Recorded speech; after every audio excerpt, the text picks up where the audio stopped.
സ്വന്തം വീട്ടിൽ ചെളിയും വെള്ളവും നിറഞ്ഞ് കിടന്നുറങ്ങാൻ കഴിയാത്ത അവസ്ഥയിൽ പൊറുതി മുട്ടിയാണ് ഈ ജനങ്ങൾ പുറത്തേക്ക് ഇറങ്ങി. ഇത് കുപ്പം ദേശീയപാത നിർമ്മാണം നടക്കുന്ന സ്ഥലമാണ്.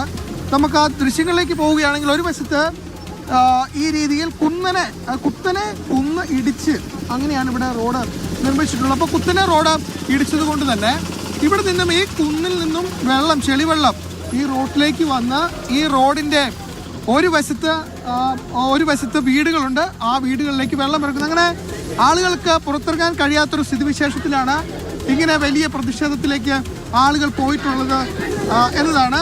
ചേച്ചി, എന്താണ് നിങ്ങളുടെ ഒരു അവസ്ഥ? വീടുകളുടെ അവസ്ഥ എന്താ നിങ്ങളുടെ? വളരെ ശോചനീയമായ അവസ്ഥയിലാണുള്ളത്. ശരിക്കും കുടിക്കാനൊരു വെള്ളമോ ഉടുക്കാനുള്ള ഡ്രസ്സോ ഒന്നുമില്ല. നമുക്ക് കടന്നുറങ്ങാൻ കൂടി പോയില്ല. മഴവെള്ളം അതിനോടൊപ്പം വന്ന ചളിയും മൂലം എല്ലാം വീട് മൊത്തം ഒട്ടാകെ നശിച്ചിട്ടാണ് ഉള്ളത്.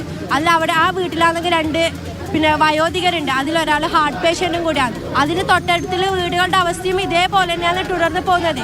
ഈ മണ്ണും ചളിയും ഇവിടുന്ന് ഒഴുകിപ്പോയിട്ട് താലിലെ റോഡിൻ്റെ ഇരുവശത്തുള്ള എല്ലാ ഡ്രെയിനേജും മണ്ണ് കൊണ്ട് മൂടിയിട്ടുള്ളത്. അതുകൊണ്ട് റോഡിന്റെ മുകളിലേക്ക് കൂടി തന്നെയാണ് വെള്ളവും ചളിയും ഒഴുകി പോകുന്നത്. താല് ഏകദേശം 40ഓളം വീടുകളുണ്ട്. ആ 40 വീടിനെ ബാധിക്കുന്ന രീതിയിലാണ് പോകുന്നത്. കാരണം റോഡിലേക്ക് കൂടി വെള്ളവും ചളിയും പോകുന്നുണ്ട്. റോഡിൽ നമുക്ക് പോകാനോ വരാനോ കഴിയുന്നില്ല. അതുകൊണ്ട് തന്നെ രാവിലെ പണിക്ക് പോകുന്ന ഒരുപാട് ആൾക്കാരുണ്ട്. അവരുടെ ജീവിത മാർഗം കൂടി ഇന്ന് ഒരുപാട് ആളെ പണിക്ക് പോകാണ്ടായിരുന്നു. റോഡിലെ വണ്ടി പോകാനോ അവർക്ക് നടന്നിട്ട് പോകണ കുട്ടികൾക്ക് മദ്രസിൽ പോകാനും കൂടി സാധിക്കുന്നില്ല. റോഡിൽ കാല് വെച്ചാൽ കാല് ഫുള്ള് ചളിക്കാത്തേക്ക് പൂണ്ട് പോവുകയാണ്. അതുകൊണ്ട് കുട്ടികളെന്നുള്ള വലിയവരും മുതിർന്നവരെല്ലാവരും ഒരേപോലെ വിഷമകരമായ രീതിയിലാണ് മുന്നോട്ട് പോകുന്നത്. ഈ വെള്ളം ഈ ചളിയും ഒലിച്ചിട്ടാണ് നമുക്ക് ഈ വിഷമങ്ങളൊക്കെ വരുന്നത്.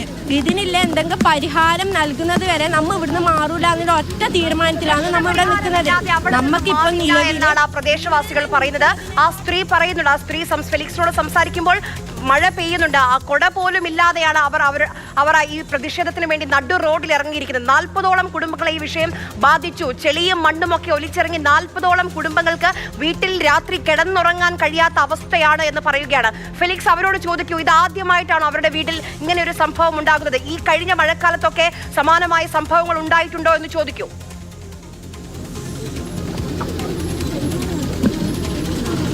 നമുക്ക് അവരോട് തന്നെ ചോദിക്കാം. ചേച്ചി, നിങ്ങളുടെ വീടുകളിൽ ഇത് ആദ്യമായിട്ടാണ് ഈ സംഭവം? ഇതിന് മുൻപ് കഴിഞ്ഞ പ്രാവശ്യം ഇതിന്റെ എല്ലാം ഉണ്ടായിരുന്നു. അതിനു വേണ്ടി നമ്മൾ പരാതികൾ ഒരുപാട് പ്രാവശ്യം ഉന്നത അധികാരികൾക്ക് നൽകിയതാണ്. പക്ഷെ ഇതുവരെ ആ പരാതിക്ക് ഒരു പരിഹാര മാർഗങ്ങളും ഞങ്ങൾക്ക് നൽകിയിട്ടില്ല.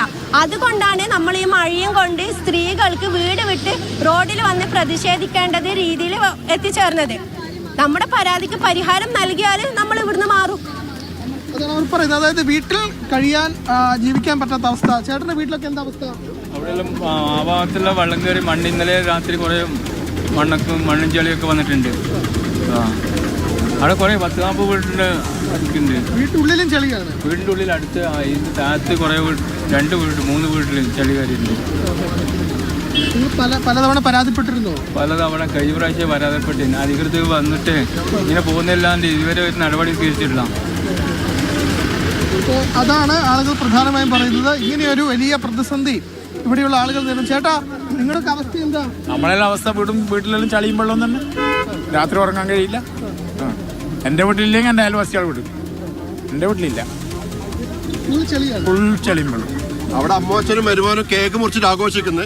ഇവിടെ ജനങ്ങൾ പെരുവയിൽ കിടക്കുന്നു. ജനങ്ങളെ വീടുകൾ ചളിയിലും വെള്ളത്തിലാണ് ഉള്ളത്. അവിടെ അമ്മോച്ചനും വരുമാനും കേക്കെല്ലാം മുറിച്ചിട്ടാണ് ആഘോഷിക്കുന്നത് കുടുംബസമേതം. എന്തൊരു അവസ്ഥയാണ് ജനങ്ങളെ ഇത് ബുദ്ധിമുട്ടിക്കുന്നത്. പണിയുന്ന സമയത്ത് നിങ്ങൾ ഈ പരാതി ഒരു വർഷം മുമ്പേ ഇത് എല്ലാവരുടെ അടുത്തും പറഞ്ഞതാണ്. ഇന്നലെ ഇവിടെ RDO, തഹസിൽദാർ എല്ലാവരും വന്ന്, വില്ലേജ് ഓഫീസർ എല്ലാവരും ഉണ്ടായിരുന്നു. പക്ഷെ എന്നിട്ട് ഇതിന് പരിഹാരം കണ്ടിട്ടില്ല.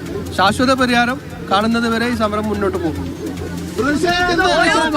2 മണിക്ക് സാഹചര്യം അവർ പറയുന്നത്. അവർ ഗുരുതരമായ ആരോപണങ്ങൾ ഉന്നയിക്കുകയാണ്. ഇന്നലെ ജില്ലാ കളക്ടർ അവിടേക്ക് വന്നിരുന്നു. ഉറപ്പ് നൽകിയതാണ് പ്രശ്നപരിഹാരം ഉണ്ടാകുമെന്ന്. പക്ഷെ എന്ത് പ്രശ്നപരിഹാരം, അതും മണിക്കൂറുകൾക്കുള്ളിൽ എന്ന് നമുക്ക് മനസ്സിലാകുന്നില്ല. ദേശീയപാത അതോറിറ്റിയുടെ ഭാഗത്ത് നിന്ന് വന്ന വിശദീകരണം, അത് മഴ കാരണം അടിത്തറയിലുണ്ടായ സമ്മർദ്ദം, അതുകൊണ്ട് മണ്ണ് തെന്നി മാറി എന്നുള്ളൊരു വിശദീകരണമാണ് NH അതോറിറ്റിയുടെ ഭാഗത്തുണ്ടായത്. കൃത്യമായ പരിശോധനകൾ നടത്തിയതിനു ശേഷം മാത്രമാണ് ഈ പഠനമൊക്കെ നടത്തി, എല്ലാ പരിസ്ഥിതി ആഘാത പഠനം നടത്തി, അതെല്ലാം നടത്തിയതിനു ശേഷമാണ് ഈ ദേശീയപാത ദേശീയപാത നിർമ്മാണവുമായി മുന്നോട്ട് പോയത്. പിന്നെ എന്തുകൊണ്ട് ഇങ്ങനെ ഒരു പ്രതിസന്ധി എന്നുള്ള ചോദ്യമുണ്ട്. അതോടൊപ്പം കഴിഞ്ഞ മഴക്കാലത്തും സമാനമായ സംഭവം ഉണ്ടായിരുന്നു. ഒരു വർഷക്കാലം അവരുടെ മുന്നിലുണ്ടായിരുന്നു, മഴയില്ലാത്ത ഒരു വർഷക്കാലം അവരുടെ മുന്നിലുണ്ടായിരുന്നു. എന്നിട്ടും എന്തുകൊണ്ട് ജില്ലാ ഭരണകൂടം കയ്യും കെട്ടി നോക്കി നിന്നു എന്ന ചോദ്യമുണ്ട്.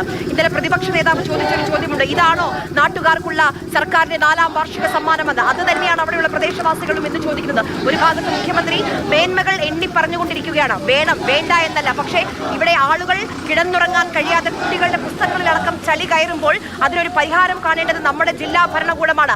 അവർ എവിടെ എന്ന ചോദ്യമുണ്ട്. ഫെലിക്സ്, ഈ മഴയത്ത് അവർ നിന്ന് പ്രതിഷേധിക്കുകയാണ്. ഇവരെ കേൾക്കാൻ അവിടേക്ക് ആരെങ്കിലും വന്നിട്ടുണ്ടോ? ഇപ്പോൾ കളക്ടർക്ക് പരാതി നൽകിയിട്ടുണ്ട്. അപ്പോൾ കളക്ടർ ഇവിടെ എത്താമെന്നാണ് നിർദ്ദേശം നൽകിയിട്ടുള്ളത്. ഇപ്പോൾ എന്താണ് നിങ്ങളുടെ ഒരു തീരുമാനം ഇനിയുള്ള തീരുമാനം? ഇതിനൊരു പരിഹാരം ഉണ്ടാകുന്നവരെ നമ്മൾ ഈ റോഡിൽ തന്നെ നിൽക്കും. കാരണം നമുക്ക് വീടുകളിലേക്ക് പോലും നമ്മൾ സുരക്ഷിതരല്ല. വീടുകളിലേക്ക് ഒരു ചെറിയ മഴക്ക് തന്നെ മണ്ണും വെള്ളവും ചളിയടക്കാണ് വരുന്നത്. വെള്ളമാണെങ്കിൽ നമുക്ക് ഒഴുകിപ്പോകാൻ ഓപ്ഷൻ ഉണ്ട്, പക്ഷേ ചെളിയടക്കം വന്ന് താഴെയുള്ള ഇപ്പം 100ഓളം വീടുകൾ ഇതിന് താഴെയുണ്ട്. നിങ്ങൾക്ക് ഇവിടുന്ന് നോക്കിയാൽ കണ്ടില്ല, താഴെ റോഡ് പോയാൽ അത് കാണുള്ളൂ. ഇപ്പോൾ 100ഓളം വീടുകളില്ലത് 5-10ഓളം വീടുകളിൽ ഇന്നലത്തെ മഴയിൽ തന്നെ ചളിയും വെള്ളം കയറി 3-4 വീടുകൾ തീരെ വാസയോഗ്യമല്ലാത്ത രീതിയിൽ മാറിയിട്ടുണ്ട്. അപ്പോൾ നമുക്കൊരു പരിഹാരം എന്ന രീതിയിൽ തന്നെ വരണം. കാരണം കാലവർഷം വരാനിരിക്കുന്നതേ ഉള്ളൂ. അപ്പോൾ നമ്മൾ കഴിഞ്ഞ വർഷം തന്നെ ഇങ്ങനൊരു ചെറിയ ബുദ്ധിമുട്ടുണ്ടായപ്പം അധികാരികളുടെ ശ്രദ്ധയിൽപ്പെടുത്തിയതാണ്. പക്ഷെ അതിനൊരു തീരുമാനം ഒരു പരിഹാരം ഉണ്ടായിട്ടില്ല. അതുകൊണ്ട് തന്നെയാണ് ഇപ്പം നിങ്ങൾക്കറിയാം, ഇവിടെ നിങ്ങൾ റിപ്പോർട്ട് ചെയ്യുന്ന സമയത്ത് തന്നെ മണ്ണിളകി വരുന്നുണ്ട്. അപ്പോൾ അതും കൂടി താഴേക്ക് വന്നുള്ള അവസ്ഥ. ഇവിടെ വീണ്ടും ഒരു വയനാട് നമുക്ക് മുമ്പിലുണ്ടല്ലോ കഴിഞ്ഞ വർഷത്തെ ഒരു പ്രളയവും ബുദ്ധിമുട്ടൊക്കെ. അപ്പോൾ ജനങ്ങൾ ആശങ്കരാണ്. അപ്പോൾ നമ്മൾ ഇതിനുള്ള കൃത്യമായ ഒരു കളക്ടർ ഭാഗത്ത് നിന്ന് നമുക്ക് ഇതിനൊരു തീരുമാനം ഉണ്ടാക്കാതെ നമ്മൾ ഈ സമരത്തിൽ നിന്ന് പിന്നോട്ട് പോകും. ഇല്ല, നമ്മൾ ഇവരുടെ കൂടെ സഹകരിക്കുന്നത്. നമ്മൾ കുറച്ച് താഴെയാണ്. ഇവിടെ മാത്രമല്ല, ഈ റോഡ് വരെ നാട്ടുകാരുടെ പ്രതിഷേധമാണല്ലോ. നമ്മൾ ഈ നാട്ടുകാരാണ്. അപ്പോൾ ഈ റോഡ് നിങ്ങൾ കാണുന്ന ഈ ട്രാവൽ ചെയ്യുന്ന അവർക്ക് വരെ ബുദ്ധിമുട്ടാണ്. വാഹന ഗതാഗതം വരെ ഇടിഞ്ഞു പോകാനുള്ള സാധ്യതകൾ കാണുന്നുണ്ട്. അപ്പോൾ നമ്മളിവിടെ നിൽക്കുന്നത് തന്നെ ശരിക്കും പറഞ്ഞാൽ സുരക്ഷിതമല്ല. എത്രയും പെട്ടെന്ന് ഇതിനൊരു തീരുമാനം വേണമെന്നാണ് നമ്മൾക്ക് പറയാനുള്ളത്.